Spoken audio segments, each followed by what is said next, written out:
The term palooza typically describes big music events where several bands play at the same time. The most well-known is probably Lollapalooza, which is held every year in Chicago. But palooza is also used in other contexts where multiple varieties of some event are happening simultaneously.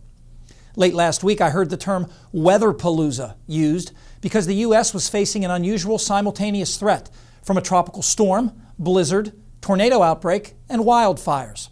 This quadruple header of weather extremes is only really possible in the U.S. in May, October, or November, but I couldn't find any evidence that it has occurred in the last 50 years. The setup last Friday showed a deepening storm in Nebraska with severe weather in the warm air to its east and a blizzard on its cold western side. That storm, in tandem with high pressure in the northwest, sent strong winds into Southern California, raising fears of Santa Ana-driven wildfires there. In the meantime, Tropical Storm Karen sat churning in the Gulf of Mexico. As it turned out, only 3 out of the 4 actually occurred. On Friday afternoon, the National Hurricane Center had actually issued hurricane watches for parts of the Gulf Coast, but dry air and fast upper air winds conspired to separate the low-level center of Tropical Storm Karen from its thunderstorms, and it was downgraded to non-tropical on Sunday.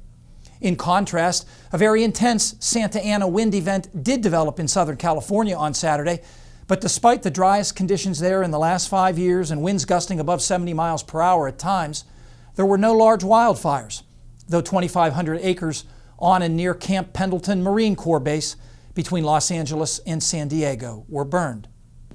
The blizzard side of the story in parts of the western high plains will enter the record books as one of the most extreme snowstorms so early in the season anywhere in the U.S. Winds gusted to around 70 miles per hour in parts of eastern Wyoming and western Nebraska and South Dakota. Rapid City got 23 inches of snow, the second biggest snowstorm on record there in any month, and the Black Hills, home to Mount Rushmore, got 3 to 4 feet.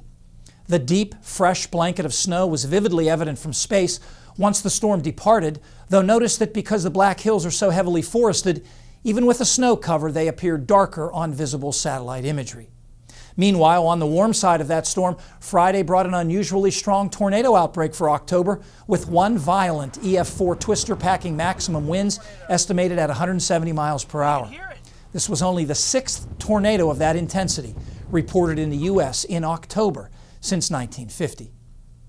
Given this recent active weather, it's worth noting that despite the government shutdown, essential federal weather services are still functioning, though the NOAA Twitter feed, which has 200,000 followers, is not being updated, and government meteorologists are not being paid, a message that was delivered one day last week, tucked into a National Weather Service forecast discussion from the Anchorage, Alaska office.